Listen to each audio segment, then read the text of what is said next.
What's up guys, it's Mike aka RibTech, and in today's video we're going to be talking about Dying Light 2, in particular video settings.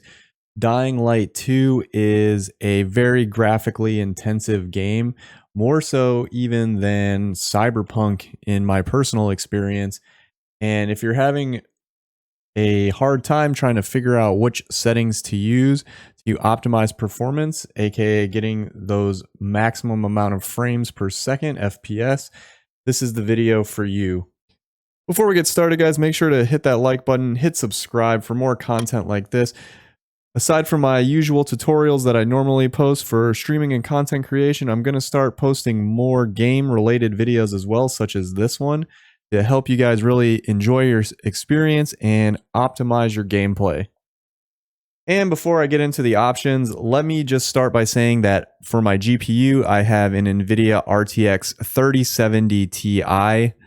And for my CPU, I have a Ryzen 9 5900 XT. So use those two as your basis of comparison for the settings that I have in this video.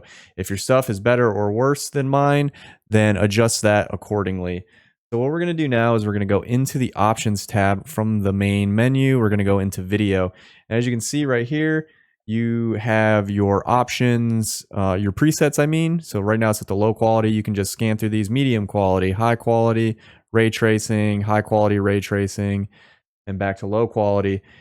If you don't want to mess with anything, you can just go and set it to one of those and see how well it performs. But like with every game, we want to fine tune it specifically for us to get the maximum amount of FPS. With the settings I'm going to show you, this is to optimize it for 60 FPS and above.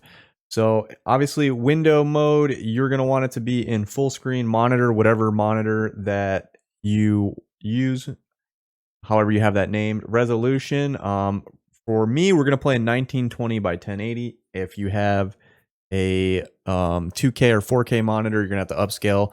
But with having the higher resolution monitors, you also are going to need a higher level GPU, such as a 3080 or a 3090 or the AMD equivalent. As always, we turn vertical sync off to reduce the amount of tearing that we get. And for the DLSS upscaler mode, you get all these options right here. Set your DLSS to performance. Performance will help you optimize those frames. Gamma, you can leave that the same. Film grain effect, I always turn the film grain effect off. Colorblind mode, none. If you have a colorblind issue, go ahead and make sure that you adjust that accordingly. So just my personal preference when going through my video settings, I always go to medium and adjust from there. So for medium quality, you'll see here for renderer mode, we have D3, D11, asynchronous compute. I don't really know what that is. I think it's for AMD cards, and it's to help with some sort of computation with the AMD type graphics cards. If you know, leave a comment down below. I leave that turned off. Game screen size, I leave that at 100. I don't ever mess with the resolution. Sharpness 45, you can leave that the same. Field of view, lower FLOV, like if you go down, that will help with lowering the quality of the video, and that may help you increase frames if you have a lower end GPU. I just leave it default to 0. Anti-aliasing quality, we leave that to high. As you can see here, it's the overall screen brightness. Motion blur quality, I personally don't like motion blur in any games. I don't like the perception that I have with it. I always set this to low. And again, we're going for performance FPS, so we're going to set that to low.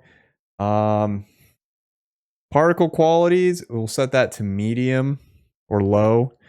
And then sun shadow quality, I will set that to PCF.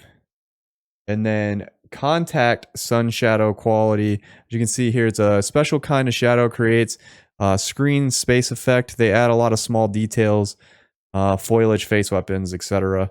We'll set that to medium. Ambient occlusion quality, I set this to low. So that's to, I set it to low, and that simulates, like it says, ambient light. And then global illumination quality, I set this to high. And then reflection quality, I set that to low. That's like if you're looking at water and you see like your reflection or glass and stuff like that.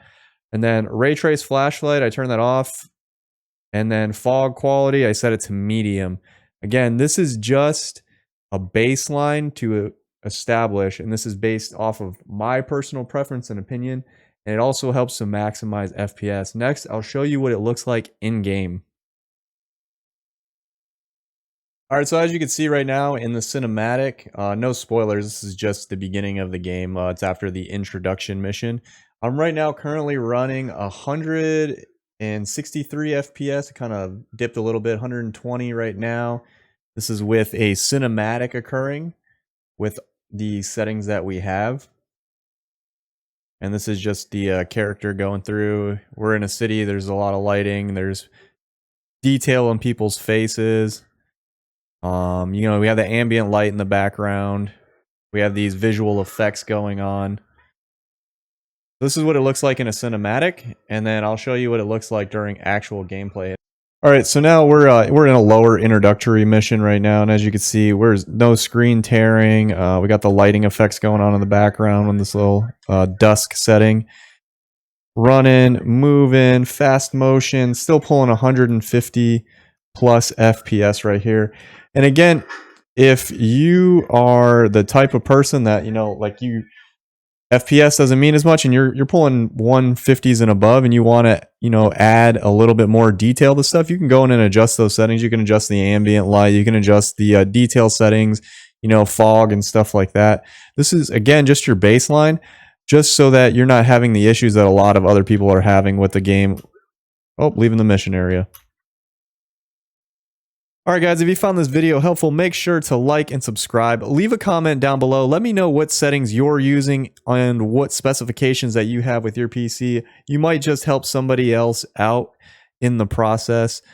Also, I'm going to be doing more game-related content in addition to my streaming and content creation tutorials. If you guys want to check out more videos like this, make sure again to like and subscribe. I'll see you in the next one.